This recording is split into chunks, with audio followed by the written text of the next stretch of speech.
할렐루야. 아멘. 오늘 예배 가운데 모든 결박이 풀어질 것입니다. 믿으십니까? 예수 그리스도의 이름으로 다시 일어나게 될 것입니다. 믿으십니까? 아멘. 오늘 마태복음 6장이에요. 6장 12절 말씀 그리고 14절에서 15절 말씀을 함께 봉독해 올리기 원합니다. 마태복음 6장 12절이에요. 함께 선포합니다. 시작. 우리가 우리에게 죄 지은 자를 사하여 준 것 같이 우리의 죄를 사하여 주옵소서. 14절입니다. 너희가 사람의 잘못을 용서하면 너희 하늘 아버지께도 너희 잘못을 용서하시려니와 너희가 사람의 잘못을 용서하지 아니하면 너희 아버지께서도 너희 잘못을 용서하지 아니하시리라. 아멘. 하나님의 말씀입니다.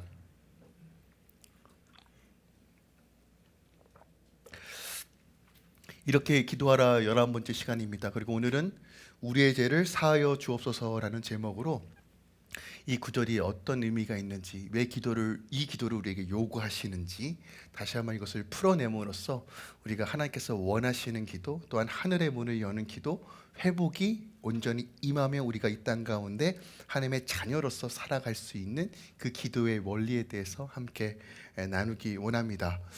다음 주면 아마 주기도문이 마무리될 것입니다. 저희가 오랜 시간 동안에 마태복음 산상수훈을 다루었는데요. 산상수훈의 말씀은 우리 삶의 기준입니다.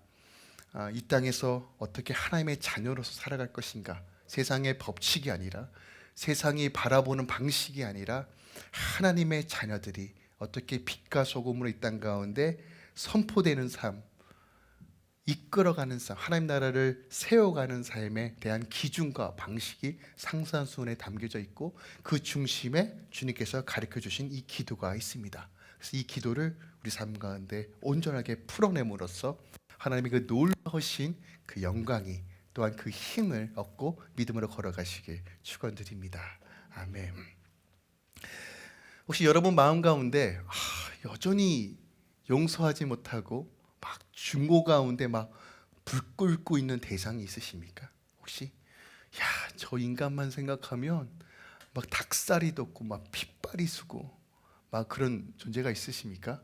혹은 그 정도는 아니지만 그래도 말은 섞기 싫다, 저 사람과 좀 상종하기 싫다라고 하는 그런 대상이 있습니까? 우리가 누군가를 용서하고 누군가를 인정해 주는 것이 참 쉽지 않습니다.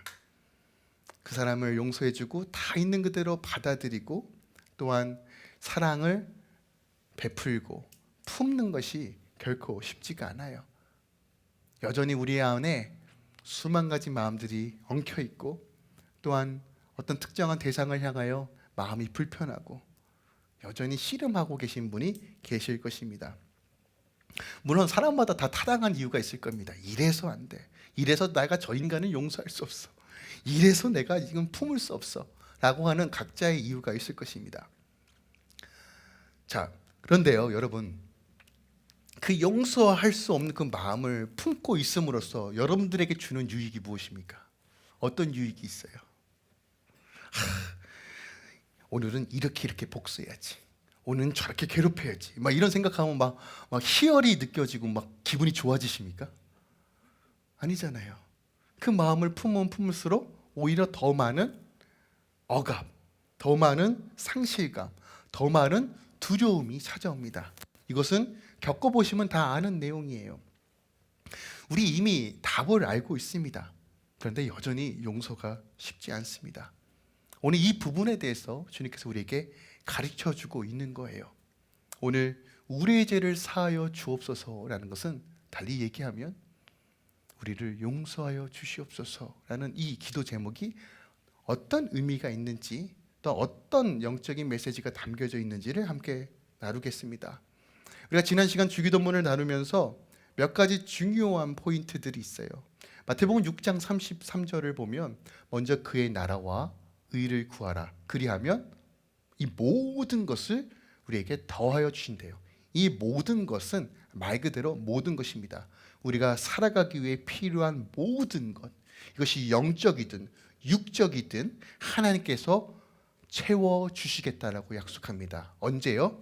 하나님의 나라와 의를 구하면요, 그것이 바로 예수님께서 처음 가르쳐 주신 아버지의 이름이 거룩하게, 아버지의 나라가 임하시며 하늘에서 이루어지신 뜻이 이 땅에서도 이루어집니다라는 이 기도를 씨름하고 풀어내며 애쓰며 이 땅 가운데 하나님 나라가 세워지기 원합니다라고 강구하고 그 모든 방향성을 잡고 기도하고 나아가는 자들에게 어떤 은혜가 있다고요? 더함의 은혜가 있다는 거예요. 그러니까 굳이 지난 시간부터 일용할 양식, 오늘 또 용서에 대한 이야기, 또한 다음 주 보호에 대한 이야기는 굳이 강구하지 않아도 자연스럽게 이루어지는 일입니다. 언제요? 하나님의 나라와 의를 구하는 삶, 그 삶을 향해 발버둥 치고 나아가게 되면 자연스럽게 이루어지는 일이 일용할 양식과 용서와 보호에 대한 것이에요. 그런데 왜 예수님은 이것을 우리에게 강구하라고 요구하실까요? 이것이 중요해요. 그 이유는 여전히 우리는 이 땅 가운데 살고 여전히 땅의 존재이며 육의 존재이기 때문에 내가 믿음으로 살아가는 것이 결코 쉽지 않습니다. 수많은 핍박과 어려움과 매임과 또한 사단의 공격 속에서 우리가 내 믿음을 지키고 매일매일 결단하고 씨름해야 될, 우리 안에 수많은 기도 제목들이 있지만 그 중에 가장 절대적으로 필요한 세 가지의 간구가 바로 일용할 양식과 오늘 용서에 대한 것과 다음 주에 다룰 보호에 대한 거예요. 이것은 우리가 씨름함으로써 내 안에 하나님께서 주신 그 샬롬을 누리며 지키며 흘려보낼 수 있는 바로 기도가 바로 저번 주부터 다루었던 이 세 가지의 기도라는 것이에요. 그래서 지난주에 저희가 다루었던 일용할 양식에 대한 것은 공급에 대한 겁니다. 공급. 누가 나를 공급해 줄 것인가? 누가 나를 책임져 줄 것인가? 누가 나의 삶을 이끌어 갈 것인가에 대한 기도라는 거예요. 단순하게 우리가 먹고 마시는 것에 대해서 하나님께 간구하는 것이 아니라 내가 살아갈 모든 공급은 하나님께로부터 옵니다라는 믿음의 결단이에요. 이것을 언제 해야 된다고요? 매일 씨름하면서 하나님 바라봐야 되는 거예요. 어떤 분은 이렇게 얘기할 수 있어요. 목사님, 저는 직장에서 열심히 일해서 그 돈으로 먹고 살아요. 근데 기억합시다. 그 직장을 허락하시는 것도 하나님이고, 그 직장에서 일을 할 수 있도록 인도하신 것도 하나님이고, 거기서 일할 수 있는 건강을 주신 것도 하나님이고, 그 환경을 만드신 것도 하나님이고, 그것을 계획하신 것도 하나님이십니다. 여러분, 우리 안에 이 믿음이 흔들리면 안 됩니다. 나를 입히시고 먹이시고 영적으로나 육적으로나 모든 근원이 어디서부터 온다고요? 하나님으로부터 온다. 이것이 일용할 양식을 주옵소서예요. 그런데 우리가 하나님으로부터 오는 공급을 차단하고 내 마음대로 사는 순간 어떤 일이 벌어집니까? 만몬에게 끌려다니는 거예요. 아시겠죠? 이 영적인 머리를 기억하셔야 됩니다. 우리가 일용할 양식을 주옵소서는 하나님, 내가 오늘도 주의 말씀으로, 예수로, 그 생명으로, 그 기쁨으로, 그 은혜로 채우겠습니다. 이게 내가 살아갈 방식입니다. 이것이 일용할 양식을 구하는 기도입니다. 더 나아가 우리라는 이 단어는 내 개인의 차원을 넘어서 공동체가 주님 오시는 그날까지 간구하고 기도해야 될 내용이 바로 이것이라는 것이에요. 두 번째입니다. 오늘 그러면 제사하여 주시옵소서는 어떤 의미가 있을까요? 12절 말씀 한 번만 더 읽을게요. 우리가 우리에게 죄 진 죄를 사하여 준 것 같이 우리의 죄를 사하여 주시옵고라고 이야기합니다. 죄송합니다. 표면적으로 얘기하면 이런 거예요. 내가 저 사람의 죄를 사하여 준 것 같이, 조금 더 풀어서 얘기하면 내가 저 사람을 용서해 준 것 같이 하나님 나를 좀 용서해 주세요 라고 하는 얘기예요. 근데 우리가 좀 주목해야 될 것은 한글 성경과 또 영어 성경 대부분에서는 번역을 하지 않았는데 이 말씀은 11절과 이어집니다. 그래서 11절이 마치고 그리고 and, 카이라는 이 단어를 사용함으로써 이어지는 단어예요. 즉 무슨 얘기냐? 우리가 이 제사함과 용서에 대한 간구도 매일 반복하여서 주님께 간구해야 될 기도라는 것이에요. 즉 우리가 일용할 양식을 매일 간구하는 것처럼 이 용서에 대한 부분, 제사함의 부분도 매일같이 하나님과 씨름해야 된다는 것이에요. 본문을 조금 더 해석해 보도록 하겠습니다. 성경에서 죄 지은 자를 사하여 준 것 같지 않은 이 죄라는 단어를 사용해요. 보통 우리가 신약에서 이 죄를 나타내는 그 헬라어, 그릭 원어는 보통 하마르티아라는 단어를 사용해요. 이 단어가 어떤 의미가 있냐면 표적에서 벗어났다, 어떤 기준에서 벗어났다. 그러니까 쉽게 얘기해서 하나님의 말씀과 뜻에서 벗어나 지 마음대로 살았다. 이것이 바로 죄라는 거예요. 다르게 얘기하면 불순종, 이런 것들을 죄라고 이야기할 수 있겠죠. 그런데 같은 본문, 같은 내용이 누가복음에도 기록되어 있어요. 누가복음 11장에는 이 하마르티아와 같은 계열의 단어를 사용함으로써 하나님의 뜻에 벗어난 이 죄를 사하여 주시옵소서라고 기록되어 있어요. 근데 마태복음에서는 이 죄라고 번역된 이 단어가 다른 단어를 사용합니다. 그러니까 우리가 흔히 알고 있는 하나님으로부터의 범죄인 하마르티아라는 이 단어를 사용한 것이 아니라 어떤 단어를 사용했냐면 부채, 빚이란 단어를 사용했어요. 즉 debt이나 loan 이런 단어를 사용했다는 거예요. 여러분 혹시 빚 있으십니까? 다 끄덕끄덕 하시죠. 일생 살면서 빚 없는 사람 없죠. 여전히 매달 돌아오는 카드빚, 네, 그거 보면서 참 마음이 아프고, 이 빚은 또 언제 갚나, 몰기지는 또 언제 갚나. 여전히 우리는 빚 가운데 삽니다. 여러분이 생각하는 그 빚이에요. 그래서 마태복음대로 조금 우리가 이 오늘 본문을 직역하면 이렇게 돼요. 그리고 우리가 다른 사람의 빚을 탕감하여 준 것 같이 하나님께서도 우리의 빚을 탕감하여 주시옵소서라는 기도가 되는 거예요. 그러니까 우리가 좀 주목해야 돼요. 왜 이런 단어를 선택하여서 우리에게 가르쳐 준 것일까? 왜 우리가 흔히 알고 있는 이 죄, 하마르티아가 아니라 왜 마태복음은 이 빚이라는 단어를 사용했을까? 많은 신학자들이 마태복음이 먼저 쓰였다라고 생각합니다.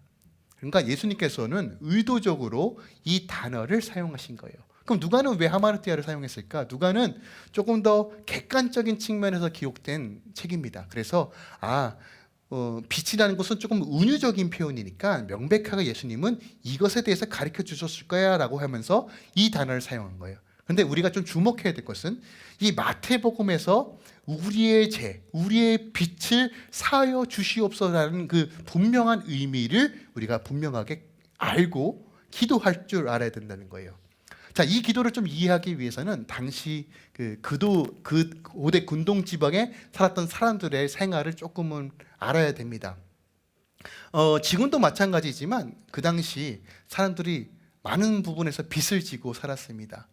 거듭되는 가뭄, 그리고 로마의 압제로 인하여 가진 것도 빼앗기고 누리지 못했던 사람이에요. 근데 살기 위해서는 어떻게 됩니까? 무엇을 물건을 사야 되잖아요. 그래서 빚을 지고 돈을 꿉니다. 그리고 그것을 통해서 살아가는데 너무 불행한 것은 그 빚을 갚을 능력이 없는 거예요. 그럼 어떻게 됩니까? 또 빚을 지겠죠. 빚이 빚을 낳고 빚이 나는 거예요. 생계를 위해서 어쩔 수 없이 빚을 지다가 결국은 품값 대신 자신이 스스로 노예가 되는 것입니다. 나도 내 가족도 다 노예 생활을 함으로써 그 빚을 평생 지고 살아갈 수밖에 없는 존재가 되는 것이에요. 특별하게 당시 높은 이자를 줌으로써 도저히 갚을 수 없이 그냥 노예로 만들어 놓는 이런 악법들이 성행하였습니다. 성경도 이런 것에 대해서 굉장히 금하시하는 것들을 분명히 선포합니다. 즉, 이 빚에 대해서 굉장히 예민할 수밖에 없는 거예요. 그런데 주님께서 뭐라고 말씀하세요? 너희가 빚을 탕감한 것처럼 하나님께서 너희 빚을 탕감하여 줄 것이다. 이 기도문을 들었을 때 사람들의 반응이 어떠했을까요? 굉장히 현실적이었을 거예요. 주님께서 왜 이런 빚이라는 단어를 사용했을까? 저는 고민해 봤더니 이런 거예요. 너희가 이 문을 열어야 돼. 너희가 이 기도를 선포해야 돼. 하나님 나라 의를 위해 살아야 돼. 그들도 분명히 알고 있었을 거예요. 그런데 현실은 주님, 저도 하나님의 나라를 위해 살고 싶어요. 하나님의 영광을 위해 살고 싶어요. 그러나 여전히 현실은 빚더미고 살아갈 수 없고 너무나 힘겹네요.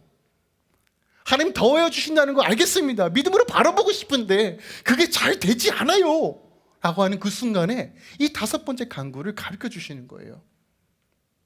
아버지께서 빚을 탕감하도록 간구하라. 하나님의 나라 의를 간구할 때 하나님께서 이 문제를 해결해 주시는데, 더 나아가 하나님의 나라 의를 구할 때 하나님께서 자연스럽게 이루어 주시는 일임에도 불구하고 이 기도를 간구하라는 그 본론적인 의미를 우리가 좀 더 살펴봐야 한다는 거예요. 그런데 이 본문에는 좀 신학적인 이슈가 좀 있어요. 어떤 이슈가 있냐면, 자 보세요. 12절 말씀을 읽었잖아요. 이제 14절과 15절 말씀은 12절의 말씀을 조금 더 부연 설명하고 있는 본문이에요. 14절에 15절 말씀 읽을게요. 시작. 너희가 사람의 잘못을 용서하면 너희 하늘 아버지께서도 너희 잘못을 용서하시려니와 너희가 사람의 잘못을 용서하지 아니하면 너희 아버지께도 너희 잘못을 용서하지 아니하시리라 라고 얘기해요. 자, 어떤 느낌이세요?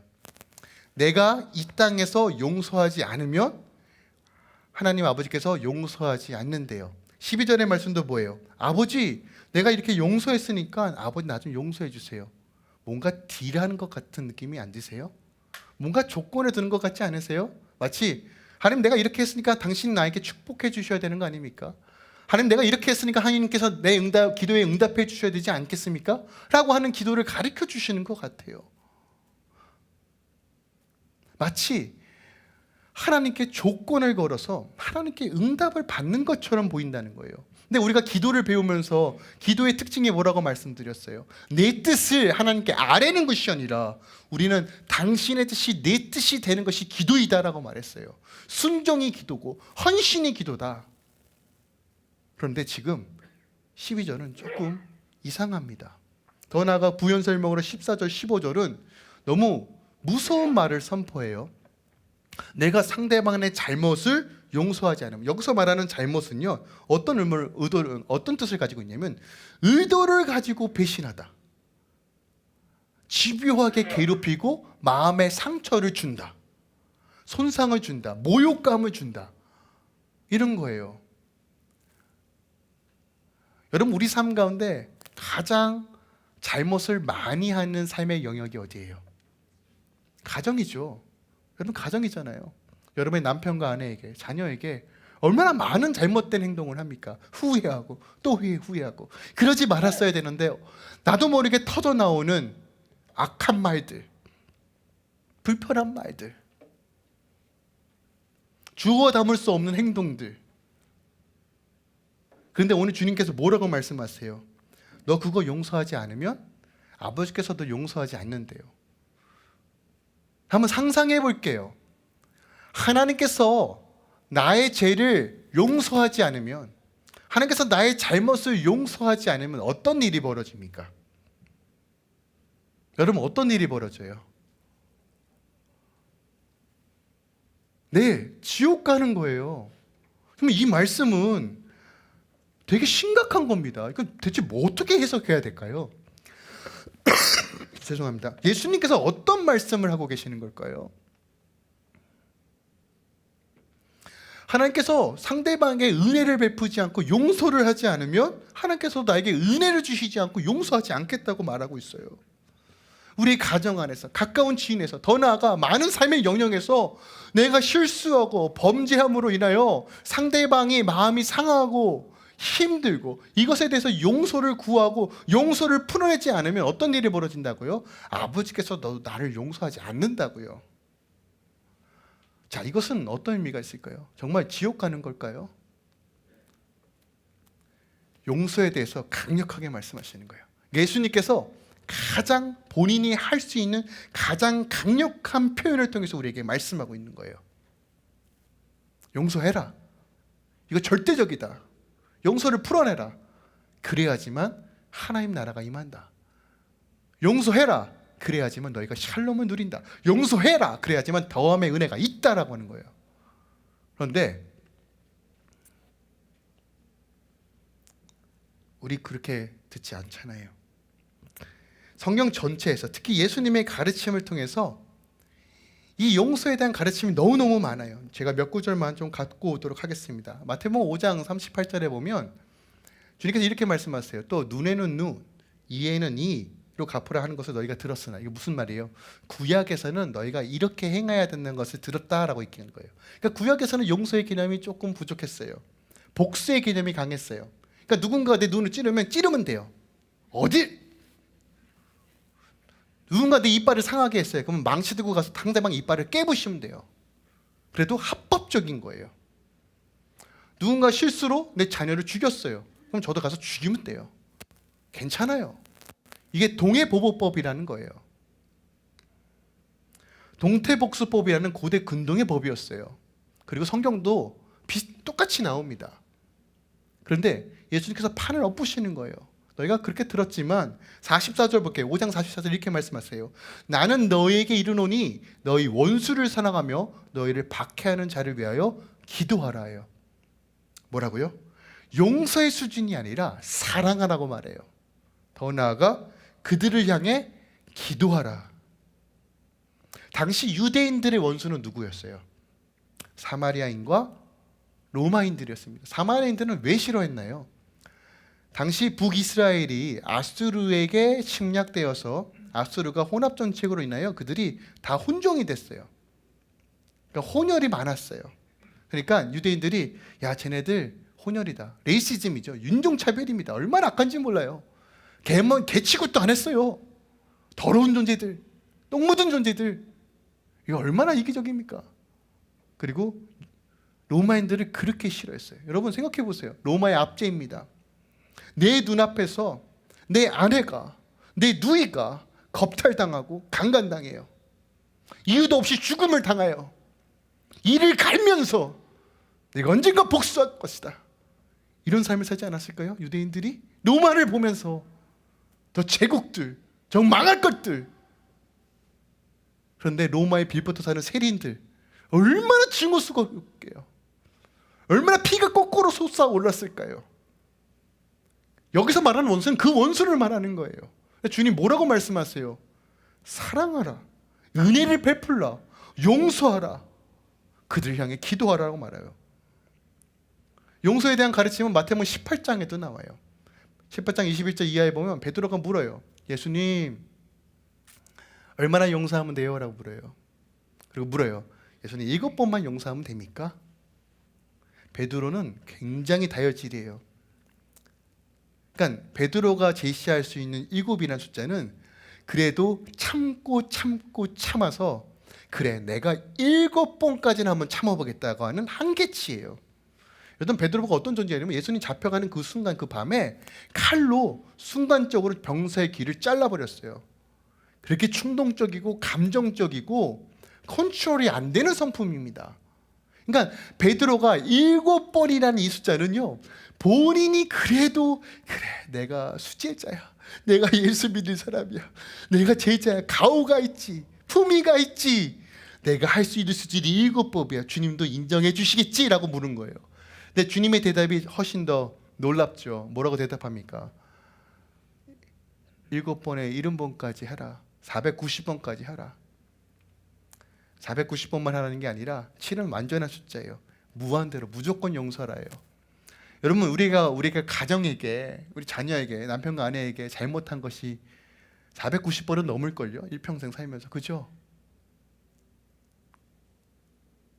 그러면서 18장 21절 이하에 주님께서 한 예화를 두십니다. 어떤 예화를 두냐면 어떤 임금이 있었대요. 어떤 임금이 있었는데 이 결산을 하기 위해서 계산을 하고 있는데 어떤 한 사람이 1만 달란트를 빚진 사람이 발견됩니다. 그래서 그 사람을 끌고 와요. 여기서 말하는 1만 달란트는 이렇게 계산하시면 돼요. 제가 여러분들에게 일종의 테스트인데, 그러니까 산술적으로 쉽게 생각해서 1달란트가 1000불이라고 생각하시면 돼요. 그럼 1만 달란트는 얼마입니까? 여기 수학 잘하시는 분들이 좀 계시는 것 같은데. 네, 하여간 그 숫자예요. 그냥 많아요, 그냥. 많은 정도가 아니라 만져보지도 못하고 생각하지도 못했던 그 돈입니다. 네, 얼마나 할렐루야인지 그 돈이 있으면. 근데 돈이 많은 것이 행복한 건 아닌 것 같아요. 하여간 anyway, 자, 많아요. 근데 그 돈을 어떻게 빚져놓는지 몰라요. 어떻게 그 돈이 그렇게 많은 돈을 빚질 수 있었는지 모르겠지만 그 돈이 빚졌어요.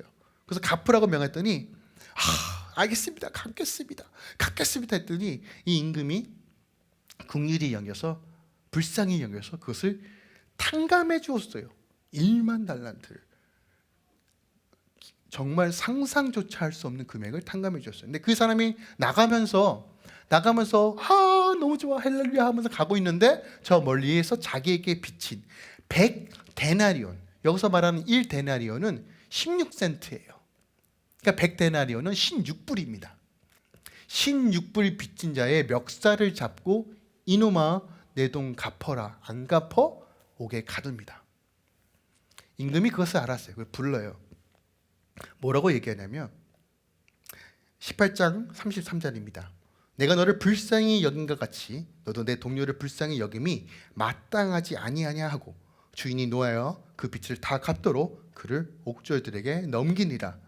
너희가 각각 마음으로부터 형제를 용서하지 아니하면 나의 하늘 아버지께서도 너에게 이같이 하시리라. 예수님의 비유의 핵심이 무엇입니까? 이 말씀이 무엇을 말하고 있어요? 많은 신학자들이요, 하나님에 대한, 예수님의 용서에 대한 가르침을 이렇게 해석합니다. 우리가 십자가의 은혜로 다 죄사함을 받았으니 용서하는 것은 우리가 자율적인 선택이다. 그렇게 믿으십니까? 아니요. 이거는 왕의 명령입니다. 우리가 하고 안 하고의 문제가 아니에요. 성경의 많은 부분에서 주님은 동일한 관점에서 말씀하십니다. 특히 이 용서의 부분에 대해서는 타협점이 없으세요. 용서의 부분에 대해서는 너무 강령하십니다. 왜 그럴까요? 오늘 이 18장의 비유를 통해서 주님께서 무엇을 말씀하고 있나요? 이 18장의 말씀은 결국 우리가 용서할 수 있는 근원적인 힘이 무엇인지를 설명해요. 누가복음 7장 36절 이하에 보면 한 여자가 나옵니다. 이 여자는 죄 많은 여자예요. 그런데 예수님께서 바리새인 시몬이란 집에서 같이 대화를 하고 계셨어요. 근데 죄 많은 여자가 들어옵니다. 그리고 눈물로 예수님의 발을 씻기고 머리털로 닦고 옥합을 깨트려 예수님께 붓습니다. 이것으로 인하여 그 집안이 뒤집어졌습니다. 어떤 이슈가 생기느냐? 어떻게 저렇게 죄 많은 여자가 예수님을 만지며 또 예수님은 이 죄 많은 여자가 자신을 건드리는 것을 허용하는가요? 여기서 말하는 죄 많은 여자는 아마도 몸을 파는 여자라고 우리가 생각합니다. 몸을 팔아서 번 돈이에요. 누가 보더라도 참 그렇잖아요. 네, 주님께서 7장 41절과 42절에 이렇게 말씀하세요. 비유로 말씀하시는데 이르시되 빚주는 사람에게 빚진 자가 둘이 있어 하나는 500데나리온을 줬고 하나는 50데나리온을 줬는데 갚을 것이 없으므로 둘 다 탕감하여 주었으니 둘 중에 누가 그를 더 사랑하겠느냐라고 시몬에게 물어요. 그때 시몬이 대답하죠. 많이 탕감을 받은 자가 더 사랑한다라고 말해요. 47절에 내가 내게 말하노니 그의 많은 죄가 사하여졌도다. 이는 그의 사랑함이 많음이라. 사함을 받은 일이 적은 자는 적게 사랑하느니라 라고 말해요.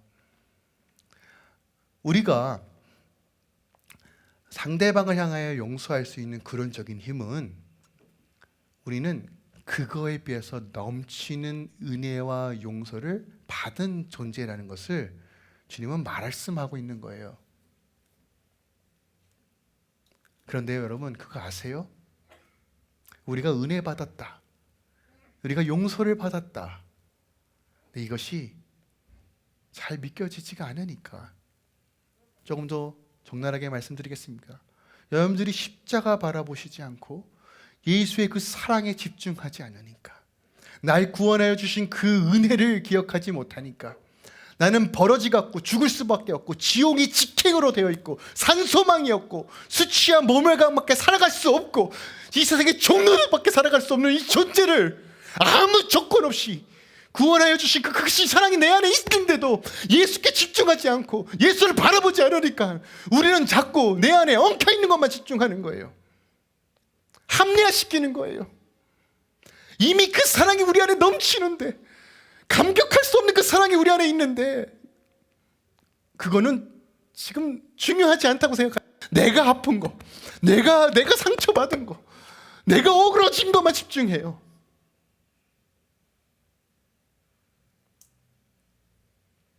근데 주님께서 말씀하시는 거예요. 너희들에게 용서에 대하여 항변할 이유가 없다. 이미 너희 안에 얼마나 큰 사랑이 있는지 아니? 내가 얼마나 더 보여줘야 되는지 아니? 그 아들을 내어주셨고 너를 위해 죽었고 너를 위해 생명을 주었고 구원뿐만이 아니라 아들의 자녀의 권세를 주었는데 그거 모르겠니? 이 앞에 이게 보이는 것이 안 보이니? 왜 자꾸 영적인 어둠이 어두워서 세상의 노예로서 만몬에 끌려다니면서 그렇게 매임의 삶을 선택하니? 너희가 용서를 풀어야지만, 용서를 선포해야지만 이 매임과 묶임과 두려움이 해결될 텐데 왜 아직도 그렇게 그 안에서 그것을 향해 합리화시키고 타당시키니? 라고 우리에게 이 기도를 요구하시는 거예요. 그래서 여러분, 용서는요 선포입니다. 누군가 이렇게 말씀하세요. 목사님, 마음이 없는데 어떻게 용서해요? 마음이 안 일어나는데 어떻게 사랑해요? 여러분, 이거 거짓말이에요. 우리는요 내 스스로가 누군가를 사랑하고 용서할 수 있는 능력이 없습니다. 내 스스로가 제 문제를 해결할 수 없는 것처럼 내 마음으로 상대방을 용서할 수 있는 능력 자체가 없습니다. 여러분, 이것을 인정하고 가셔야 돼요. 용서도 주의 은혜로 하는 거고 사랑도 주의 은혜로 하는 겁니다. 그런데 내 안에 그 능력이 없는데 왜 능력이 안 생긴다라고 용서하지 않겠다고 결단하십니까? 여러분, 사단에게 속지 마세요. 제발 부탁드립니다. 미혹되고 넘어지지 마십시오. 우리의 모든 순간의 공급이 누구라고요? 하나님입니다. 용서할 능력도, 재물을 다스릴 능력도, 사랑할 능력도 내가 십자가를 바라보고 하나님을 바라볼 때 그 빛이 내 안에 임함으로써 이루어지는 일들이에요.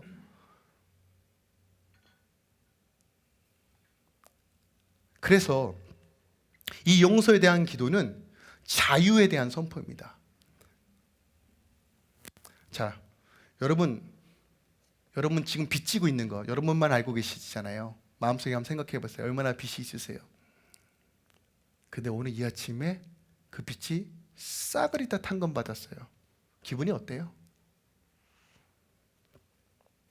제가 예전에 20대 때 차를 한 대 구입했어요. 혼다 아코드. 정신머리가 없어요. 그렇게 비싼 차를. 처음에 니스로 했어요. 유학생이었고 말 그대로 카푸어였어요. 카푸어. 그 차 때문에 나간 돈이 어마어마하니까 쓸 돈 못 쓸 돈 밤에 지렁이 잡고 접시 닦고 막 알바하고 막 겨우겨우 차값 메꾸면서 그 제가 왜 그랬을까요? 나 차 있어. 어떻게 좀 해보려고. 그 남의 시선, 허황된 거 그거 한번 해보겠다라고 매달 800불씩 차에 보험금까지 합쳐 거의 1000불 가까이. 네, 그 한숨 아이고 있습니다. 네, 그랬어요. 제가 그 차를 9년을 갚았어요. 9년을. 네, 9년을 갚고 다 갚고 나자 끝났다 하는 순간 그 다음 달에 그 차를 팔았어요. 왜냐면 한국으로 돌아가야 됐었거든요. 2009년에. 그런데 팔고 나서 8,000불을 받았어요. 참 많이 받았죠. 감사하게도. 근데 제가 딱 하면서 9년의 시간을 딱 보면서 결국 이거였구나. 제가 이율도 어마어마하게 해주고 그 차를 샀거든요. 리스 끝나니까 또 바이백 하고 이후에 이자에 제가 고리대금의 피해자입니다. 그런데 다 그걸 팔고 나니까 거기서 오는 참 자유함. 여러분, 이 기도 제목은 이런 거예요. 아버지, 내가 이 땅에서 용서를 풀겠습니다. 그러니 아버지께서도 나를 용서하시고 자유케 하여 주시옵소서라는 기도예요. 하나님께서 우리에게 가장 주시고 싶어 했던 건 뭘까요? 아들들의 권세와 자유함입니다. 매이고 끌려다니는 삶이 아니라 아들들만이 누릴 수 있는 자유함입니다. 천지 만물을 다스리고 하나님의 대리 통치자로서 이 땅 가운데 하나님 나라를 풀어내는 자유인으로서 사는 것입니다. 이거 아버지께서 주시고 싶어 하는 거예요. 근데 뭐 때문에 막혀요? 뭐 때문에 매여 있어요? 뭐 때문에 묶여 있습니까? 용서하지 않음으로 이게 안 풀어지는 거예요. 다시 한번 본론으로 좀 돌아가 볼게요. 아버지, 내가 이 땅 가운데 용서를 풀고 긍휼을 풀고 은혜를 풀 테니까 하나님 나에게도 긍휼과 은혜와 자유를 허락해 주세요. 감히 우리가 어떻게 이걸 요구할 수 있어요? 하나님께서 우리에게 용서해 주신 건 무조건적인 겁니다. 그냥 주권적인 거예요. 예수 그리스도의 보혈 안에서 우리를 용서해 주시는 거예요. 그럼에도 불구하고 우리가 이렇게 고백할 수 있는 이유는 첫 번째로 우리가 하나님의 아들됨이 되기 때문에 가능한 거예요. 아들로서, 딸로서 아버지께 요구하는 거예요. 또한 두 번째로 내가 말씀에 순종했잖아요. 주의 말씀의 도를 따랐잖아요. 그 순간 어떤 일이 벌어집니까? 아들들의 권세가 회복되는 거예요. 그러니까 이 아들들의 권세를 회복함으로써 담대하게 은혜 보좌 앞으로 나아가 아버지께 요구하는 거예요. 하나님, 아버지, 제가 이 땅 가운데 하나님의 말씀 순종했습니다. 그러니 나에게 자유케 되는 권세를 주시옵소서. 이게 바로 기도의 열쇠라는 거예요. 이게 매일같이 우리가 풀어야 될 기도라는 것이에요. 매이고 엉키고 오늘 어떻게 살까? 내일은 어떻게 살까? 이 상을 어떻게 극복할까? 여러분, 고민하지 마세요. 주님께 집중하세요. 주님을 바라보세요. 그리고 믿음으로 순종하세요. 올해 2달 정도 남았습니다, 여러분. 용서 구해야 될 거, 용서해야 될 거 다 푸십시오. 이 땅에서 푸셔야 됩니다. 하나님께서 용서하셨으니까 여러분 천만에요. 이 땅에서 푸십시오. 생각이 안 나면 그냥 무조건 엎드리십시오. 특히 가족 서로에게 아마도 말뿐이야 라고 들을 수도 있지만 여러분 이거 푸셔야 돼요. 끝까지. 언제까지요? 주님 오시는 데까지 매일매일 우리가 용서를 풀어야 됩니다. 그래야지만 어떤 일이 벌어진다고요? 자유케 되는 하나님의 샬롬이 임한다는 것이에요. 할렐루야. 아셨죠? 그래서 주님께서 강력하게 선포하시는 겁니다. 이사야 61장입니다. 보세요. 주 여호와의 영이 내게 내리셨으니 이는 여호와께서 내게 기름을 부으사 가난한 자에게 아름다운 소식을 전하게 하려 하심이라. 나를 보내사 마음이 상한 자를 고치고 포로된 자에게 자유를, 갇힌 자에게 노임을 선포하며. 이 말씀이 이제 어떻게 보이십니까? 복음은 선포되어지는 거예요.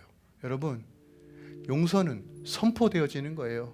여러분, 마음이 있고 없고 중요하지 않습니다. 여러분의 입술을 열어 믿음으로 순종하고 선포하고 행할 때 그 다음에 하나님께서 역사하시는 거예요. 순종해야 하늘 문이 열리니까, 순종해야 하나님의 능력이 임하니까 우리가 돌을 치워야 됩니다. 나사로가 돌무덤에 갇혔을 때 예수께서 첫 번째 명하시는 건 돌을 치우라예요. 돌은 우리가 치우는 겁니다. 하지만 살리시는 건 하나님이십니다.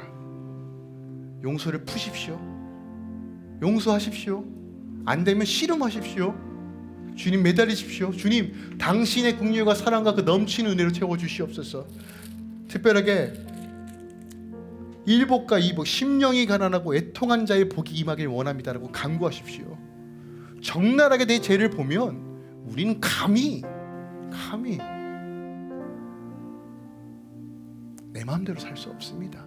그 사랑이 내 안에 채워지면 우리는 그 누구도 용서할 수 있는 힘이 생깁니다. 주의 거룩한 성령 안에서 오늘도 믿음을 순종하시게 또 부탁드리고 축원드립니다.